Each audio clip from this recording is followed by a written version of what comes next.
90 రోజుల కోర్సు పూర్తి చేస్తే చాలు 100% ప్లేస్మెంట్ సపోర్ట్ తో సాఫ్ట్వేర్ జాబ్ మీ సొంతం. వెంటనే కోడ్ జ్ఞాన్ డెస్టినేషన్ ని సంప్రదించండి.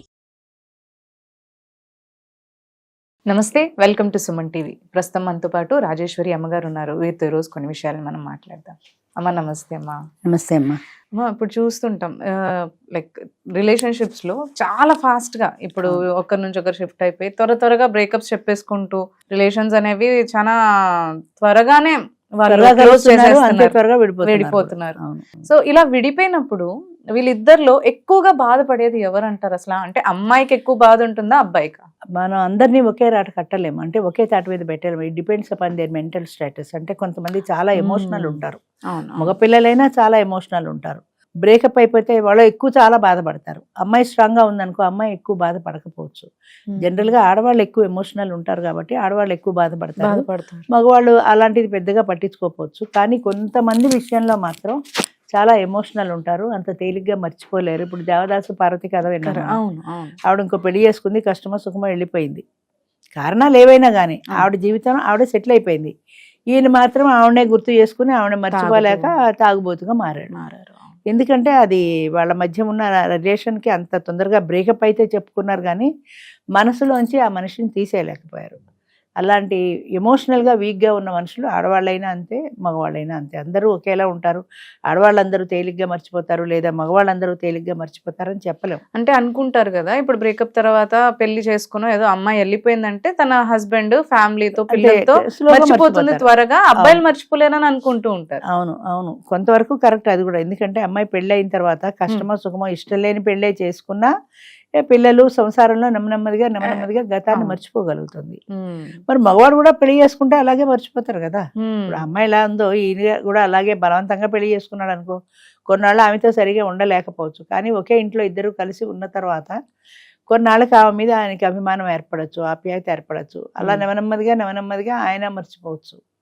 మరుపు అనేది భగవంతుడు పెట్టిన వరం నన్ను అడిగితే. ఎందుకంటే ప్రాణం పోయినా కూడా అదే మనిషిని తలుచుకుంటూ విపరీతమైన దుఃఖపడతారు కొత్తలో. ఎవరైనా ఒక మనిషి పోతే అది సంవత్సరాలు నడుస్తున్న కొద్దీ అది కొంచెం తగ్గుతుంది, ఆ బాధ తీవ్రత తగ్గుతుంది. ఎంచేత ఆ పోయినప్పుడు ఉన్నంత బాధ తర్వాత ఉండదు. ఇప్పుడు మనసుకి శరీరానికి గాయమైనా కూడా విపరీతమైన నొప్పి ఉంటుంది, అది రోజులు గడుస్తున్న కొద్దీ నెమ్మదిగా తగ్గుతుంది. ఇది కూడా అంతే, అంచేత గడుస్తున్న కొద్దీ ఆ తీవ్రత తగ్గుతుంది. అలాగే బ్రేకప్ విషయంలో కూడా బాధ పడినప్పటికీ కూడా అది స్లోగా తగ్గుతుంది. దాన్ని వాడు ఎంత తొందరగా తగ్గించుకోగలిగితే అంత తొందరగా. ఇప్పుడు బ్రేకప్లో చాలా ఈజీ అయిపోయింది. ఇలాంటి ఎమోషనల్ రిలేషన్స్ లేవు కాబట్టి వీడికి బ్రేకప్ చెప్పేస్తారు, అవతల వాళ్ళకి హాయ్ చెప్పేస్తారు. ఎట్ ది సేమ్ టైం ఇక్కడ బ్రేకప్ అక్కడ హాయ్ ఒకేసారి అయిపోతాయి.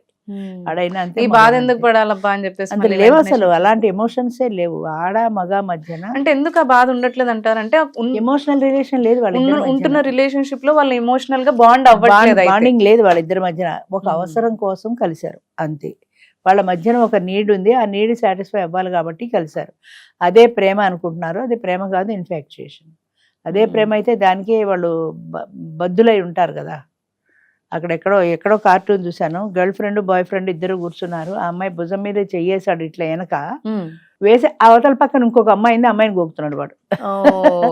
ఈ భుజం మీద ఈ అమ్మాయి భుజం మీద చెయ్యేసి అవతల అమ్మాయిని గోకుతున్నాడు. అంటే ఏంటనమాట, ఈ పక్కన కూర్చున్నాడు కానీ వీడికి ఏం ఎమోషన్స్ లేవు. ఇదంటే కొత్త అమ్మాయికి ట్రై చేసుకుంటున్నాడు.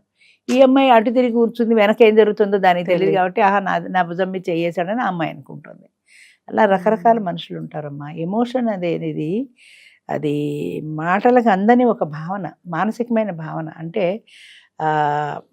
ఆ ఇద్దరు వ్యక్తులు కలిసి ఉన్నప్పుడు ఈ వ్యక్తితో నేను కలిసి జీవించాలి, చావైనా బతికైనా ఈ వ్యక్తితోటే నేను ఉండాలి అనే భావన వచ్చినప్పుడు అంత తేలిగ్గా మర్చిపోలేరు కదా.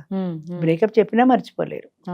అది పోయింది, వీడికంటే వాడే బాగున్నాడు, వీడికంటే వాడే డబ్బున్నవాడు, అలా ఏదో ఒక భావన. అలాగే ఆ అబ్బాయి కూడా అంతే, ఈ అమ్మాయి కంటే ఆ అమ్మాయి బాగుంది, ఈ అమ్మాయి కంటే ఆ అమ్మాయి డబ్బున్నది, ఇలా ఏదో ఒక ప్లస్ పాయింట్ కనపడుతుంది కొత్త వ్యక్తుల్లో. ఇంకోటి ఏంటంటే కొత్తతనం కోరుకునే మనస్తత్వం. అంటే ఇప్పుడు ఈ హోటల్లో దోశ బాగాలేదు, ఆ హోటల్లో ఎలా ఉందో, కొత్తగా పెట్టారు కదా టిఫిన్, అక్కడ ఎలా ఉందో. ఇడ్లీ దోశకిను మనిషికి తేడా లేదు అక్కడ.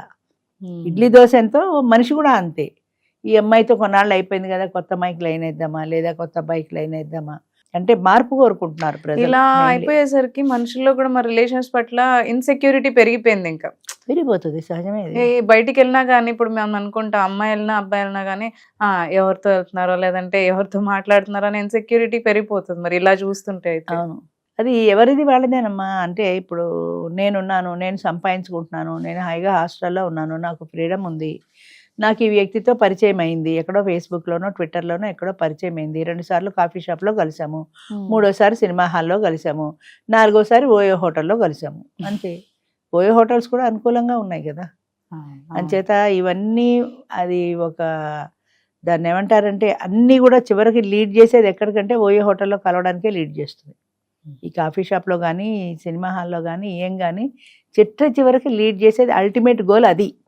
ఇప్పుడు ఎంత వీళ్ళు మోసం చేసుకుని మేము ఆ ఉద్దేశంతో లేము అని అన్నా చివరికి అల్టిమేట్గా గోల్ అది. ఆ తర్వాత ప్రెగ్నెన్సీ, ఆ తర్వాత అబార్షన్, 1 by 1 ఒకదాని వెనక ఒకటి వస్తాయి.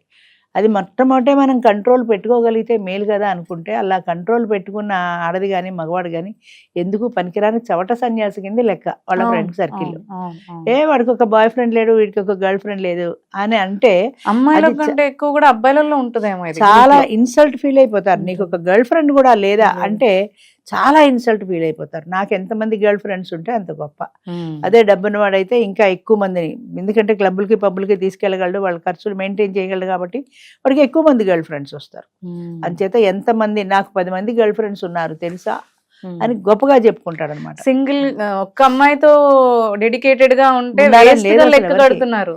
అదే అందుకే అంటున్నాను, వాడికి అసలు లేరు అన్న ఒక్క అమ్మాయితో వీడియో ఒక్కదాంతో పట్టుకు వెళ్ళాడుతున్నాడు అనేవాళ్లే గాని అలా ఎకసక్కాల వీళ్ళకి విల్ పవర్ ఏది అన్నాడు. నేను అలా 10 మందితో బజార్ కుక్కను కాదు తిరగడానికి అని వీళ్ళు జవాబు చెప్పగలగాలి. అది ఏదో ఇన్సల్ట్ లా ఎందుకు ఫీల్ అవుతావు? నువ్వు చేసే పని కరెక్ట్ అయినప్పుడు కామెంట్ చేస్తారు, ఎవరో ఒకరు ఏదో ఒకటి అంటారు. సమాజం ఏమంటుందో అనే వాళ్ళ కోసమని నేను 10 మంది గర్ల్ ఫ్రెండ్స్ని మెయింటైన్ చేస్తున్నా, నేను 10 మంది బాయ్ ఫ్రెండ్స్ని మెయింటైన్ చేస్తున్నా అనేదానికంటే ఒక మనిషికి స్టిక్ అయితే, అందుకే ఒక భార్యకి ఒకటే భర్త, ఒక భర్తకి ఒకటే భార్య అన్నారు ఇదివరకు. ఆ భార్యకి కూడా అత్యున్నత స్థానం ఇచ్చారంటే ఆమె లేనిదే ఆయన పూజలు పునస్కారాలు కన్యాదానాలు ఏమి పీట ఎక్కితే పక్కన భార్య ఉంటేనే అర్హత ఉంది, పురుషుడికి అర్హత లేదు. అంత ప్రాధాన్యం ఇచ్చారు. ఇప్పుడేమున్నాయి? ఇప్పుడు అవన్నీ పోయినాయి కదా. నేను ఒకళ్ళు చెప్తే లొంగే వాళ్ళని కాదనే విల్ పవర్ ఉండాలి. ఒకళ్ళు అన్నాడని 10 మంది గర్ల్ ఫ్రెండ్స్ నేను పెట్టుకోను, నాకు ఒకళ్ళు చాలు అనే భావన అబ్బాయిలో ఉండాలి, అమ్మాయిల్లో కూడా ఉండాలి. ఆ విల్ పవర్ ఉంటేనే వాళ్ళు ఎవరన్నా సమాజాన్ని కానీ మనుషుల్ని కానీ లక్ష్య పెట్టారు. అయితే అదే ఇంత అటాచ్డ్ ఉంటే ఎవరైతే ఇలా అటాచ్డ్ ఉంటారో వాళ్ళే ఎక్కువ బాధపడతారు అంటారు, వీళ్ళని కాదు వాళ్ళని. సహజంగా ఆ ఎమోషనల్ ఒకటి, ఆ వీక్ మైండ్ ఒకటి, ఆ మానసికంగా వాళ్ళు బలహీనలు అయినప్పుడు ప్రతి చిన్న విషయానికి దాని ఇంపాక్ట్ వాళ్ళల్లో ఎక్కువ ఉంటుంది. అంటే ఒక పరీక్ష ఫెయిల్ అయితే బాధ ఎక్కువ ఉంటుంది, ఒక బ్రేకప్ చెప్తే బాధ ఎక్కువ ఉంటుంది, పేరెంట్స్ తిడితే బాధ ఎక్కువ ఉంటుంది. ఏ విషయానికైనా చాలా ఎమోషనల్ అవుతారు మానసికమైన బలహీనత ఉన్నవాళ్ళు. అది స్ట్రాంగ్ చేసుకోవాలి. స్ట్రాంగ్ ఉన్నవాళ్ళు ఎలాంటి బాధపడరు. అసలు దీన్ని స్ట్రాంగ్ ఈ ఒక్క విషయంలో కాదు, అన్ని విషయాల్లో చేసుకోవాలి, అన్ని విషయాల్లో ఉండాలి. ఇవాళ వాడు నన్ను కాఫీ తీసుకెళ్లేదు కాబట్టి బ్రేకప్, ఇవాళ సినిమాకి తీసుకెళ్లేదు కాబట్టి బ్రేకప్ అనే చిన్న చిన్న విషయాలకి బ్రేకప్లు చెప్పుకోవటం లేదా విడాకులు తీసుకోవటం, అది అంతే కదా. నాకు ఇవాళ చేరుకోనమంటే చేరుకోనలా, అంతే డైవర్స్. అంచేత మైండ్ స్ట్రాంగ్గా ఉండాలి. ఒక మనిషికి ఒకళ్ళే అన్న భావన ఉన్నప్పుడు అది స్ట్రాంగ్గా ఉంటుంది. అలాగే అమ్మా, థ్యాంక్ యూ అమ్మా. Thank you.